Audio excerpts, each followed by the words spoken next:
Sankranti. Thank you, same to you. ಎಳ್ಳದೆಲ್ಲ ತಿನ್ನಿ ಒಳ್ಳೆ ಮಾತಾಡಿ. ಹಲೋ ಗೈಸ್, ನಮಸ್ತೆ, welcome back to my channel Spoorthi Shine. ಎಲ್ಲರೂ ಹೇಗಿದ್ದೀರಾ ಗೈಸ್? ಇವತ್ತು ಸಂಕ್ರಾಂತಿ ಹಬ್ಬಕ್ಕೆ ಹರಿಹರಕ್ಕೆ ಹೋಗ್ತಾ ಇದೀವಿ. ಊರಿಂದ ಅಕ್ಕ ಅಶ್ವಿನಿ ತಾನು ಎಲ್ಲರೂ ಬಂದಿದ್ರು. ಮುದ್ದು ಮಲ್ಕೊಂಡಿದ್ದ, ಅದಕ್ಕೆ ಏನೋ ನಿದ್ದೆ ಜೋಮಲ್ಲೇ ಇದ್ದಾನೆ. ನಾವಿವಾಗ ನಮ್ಮ ದಾವಣಗೆರೆ ಜಿಲ್ಲೆಯಲ್ಲಿರುವ ದಕ್ಷಿಣ ಕಾಶಿ ಎಂದೇ ಹೆಸರಾಗಿರುವ ಹೊಯ್ಸಳ ಶೈಲಿಯಲ್ಲಿರುವ ಸುಂದರವಾದ ದೇವಸ್ಥಾನಕ್ಕೆ ಬಂದಿದ್ದೀವಿ, ಹರಿಹರೇಶ್ವರ ಟೆಂಪಲ್. ಈ ದೇವಸ್ಥಾನವನ್ನು ಕ್ರಿಸ್ತಶಕ 1223-24ರಲ್ಲಿ ಹೊಯ್ಸಳ ರಾಜ ನರಸಿಂಹರ ದಂಡನಾಯಕ ಪೊಲ್ಲಾಳ್ವ ನಿರ್ಮಿಸಿದನು.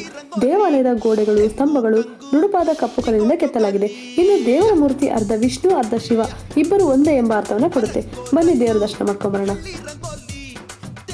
ಒಳಗೆ ಹೋಗೋಣ ಅಂತ ಹೊರಟ್ವಿ. ಅಲ್ಲಿ ತುಂಬಾ ರಶ್ ಇತ್ತು, ಹಾಗಾಗಿ ಬೇರೆ ಕಡೆ ಹೋಗೋಣ ಅಂತ ಅನ್ಕೊಂಡ್ವಿ.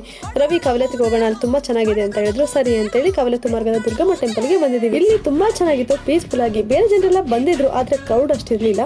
ಮೊದಲು ನಾವು ತಂದಿದ್ದಂತ ಬುತ್ತಿನ ಅಲ್ಲಿನ ಜೋಗತಿ ಅಮ್ಮನವರಿಗೆ ಕೊಟ್ಟು ನಂತರ ದೇವ ದರ್ಶನ ಮಾಡಿದ್ವಿ. ತುಂಬ ಚೆನ್ನಾಗಿ ದೇವ್ರ ದರ್ಶನ ಆಯಿತು. ನನಗಂತೂ ತುಂಬ ಖುಷಿ ಆಯಿತು. ನಾವಿಲ್ಲಿ ಬಂದಿದ್ದು ಎಲ್ಲರೂ ಊಟ ಮಾಡಿದ್ವಿ, ಸ್ವಲ್ಪ ಹೊತ್ತು ಟೈಮ್ ಸ್ಪೆಂಡ್ ಮಾಡಿದ್ವಿ ಆರಾಮಾಗಿ. ನಿಜವಾಗ್ಲೂ ಹಾರ್ಟ್ಫುಲ್ ಆಗಿದ್ದಂಥ ದಿನ.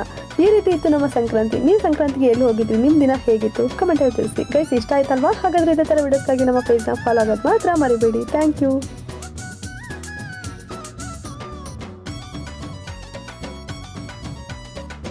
ಬರುವ ಸ್ವಾತಿಗೆ ಹರುಷ ಭೂಮಿಗೆ